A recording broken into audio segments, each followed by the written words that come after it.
Tout commence en 1932.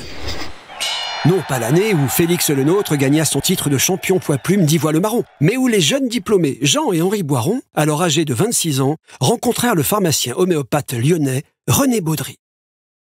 Celui-ci leur proposa de répondre aux besoins des professionnels de santé, en particulier les médecins, souhaitant avoir accès à des médicaments les plus fiables et reproductibles possibles pour traiter leurs patients. Une très bonne idée, mais surtout un incroyable défi, car pour accepter, il fallait avoir un esprit de véritable pionnier, avec pour seul bagage leur conviction et leur audace, et en seulement 30 minutes, les deux jumeaux dirent oui.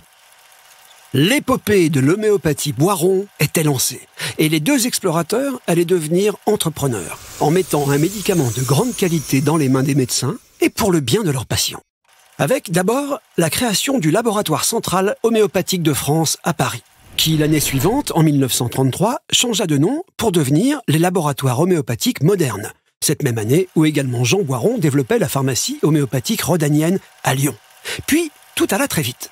Année après année, l'aventure et l'entreprise ne firent que grandir, jusqu'en 1965, date à laquelle l'homéopathie fit officiellement son entrée dans la pharmacopée française. En 1967, faire court est à la mode. Les trois entreprises s'unissent pour n'en faire qu'une, les laboratoires Boiron. En 1969, Citroën fête sa millionième DS. Petit joueur. Chez Boiron, ce sont déjà des millions de granules et globules qui sont sortis des chaînes de production. Il faut dire que c'est l'année où Boiron a créé sa première unité de production à Lyon. Dans les années 70, Eddy Merckx règne sur le Tour de France. Toulouse, Lille, Bordeaux, Belfort, Nantes, Avignon, Grenoble, Boiron aussi fait la course en tête et installe ses établissements de proximité partout. Et les étapes s'enchaînent. 1974, l'homéopathie est en pleine ascension. Inauguration du siège social et de l'unité de production à Sainte-Foy-les-Lyons. 1979, mise en place de la première filiale internationale à Milan, en Italie. 1983, Christian Boiron est à la direction de l'entreprise depuis 4 ans à la suite de son père et devient également président du conseil d'administration.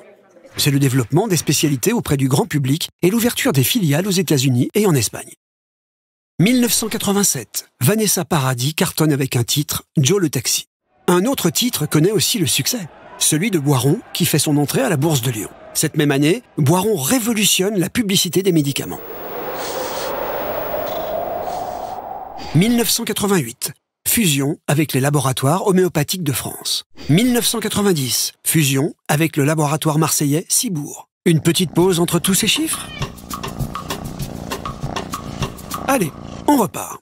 1990, c'est aussi l'année du rapprochement avec le laboratoire Herbaxt, alors numéro 2 dans le secteur des oligo-éléments. En 1991, Alerte à Malibu arrive en France. Tout le monde a les yeux rivés sur la Californie. Peut-être aussi parce que 5 des 10 publications scientifiques sur l'homéopathie viennent de l'Université de Los Angeles. Mais l'Est n'est pas en reste. C'est le début des ventes en Pologne, Tchécoslovaquie, Hongrie, Roumanie et Bulgarie. En 1992, c'est le Parlement européen qui adopte une directive donnant le la d'un statut réglementaire européen aux médicaments homéopathiques. En 1995, Jacques Chirac s'installe à l'Élysée et Boiron à Messimy. En 2005, c'est la fusion avec Dolisos et dans la même année, Christian Boiron décide de développer l'homéopathie à l'international et en particulier en Italie où il s'installe et confie alors l'entreprise à son frère Thierry.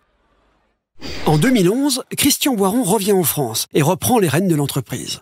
En 2013, le siège social est entièrement transféré à Messimy, the place to be comme Boiron.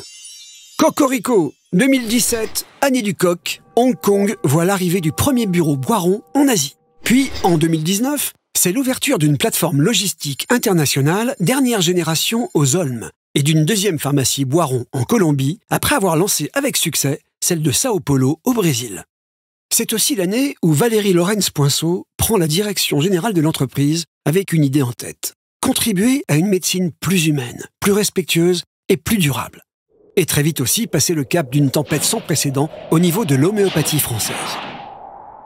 En 2021, en Italie, l'Etna se réveille. Et en France, les lobbies s'étant déchaînés sur cette thérapeutique pourtant tant plébiscitée, c'est le déremboursement de l'homéopathie.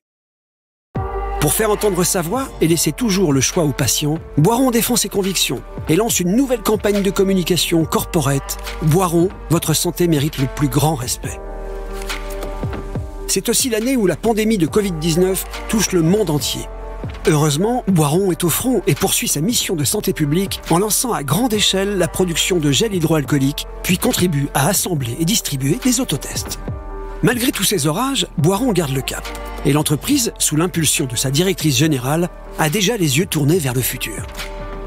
Innovation en homéopathie, innovation vers d'autres produits, création de services, nouvelles technologies. Et en 2022, Boiron se lance aussi dans l'intelligence artificielle, avec Abi, première et unique marque de cosmétiques totalement individualisée.